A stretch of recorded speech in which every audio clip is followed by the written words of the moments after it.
आपण कुठेही देवदर्शनाला गेल्यावरती बांगड्या भरण्याचं हे रिच्युअल असतं, म्हणजे भरायच्या असतात आणि आपण तिथून आपले जे जवळचे आहेत त्यांनासुद्धा बांगड्या घेऊन जायच्या असतात प्रसाद वगैरे. तर तसंच मी केलं. त्यानंतर इथे आम्ही मस्त दर्शन वगैरे केलं आणि लगेच निघालो पुढच्या डेस्टिनेशनला.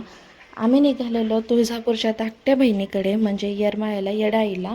सो इथे पोचलो आणि एकदम आमचं 10 ते 15 मिनटात एकदम पटकन दर्शन झालं. अजिबात जास्त काही लाईन वगैरे नव्हती, म्हणून झटपट दर्शन घेतलं.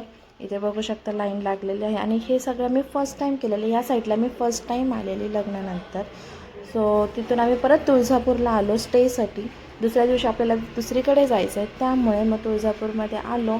मस्त रूम वगैरे घेतलं आणि रूम बघू शकता खूप छान होता. मंदिरापासून एकदम 2 ते 3 मिनटाच्या अंतरावरतीच होता. सो फ्रेश वगैरे होऊन आम्ही गेलो जेवणासाठी.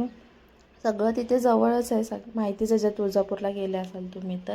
इथे छान असं आम्ही जेवण केलं आणि लवकर जाऊन झोपलो, कारण की आपल्याला उद्या दुसरीकडे जायचं आहे. सो चलो गाईज, बाय.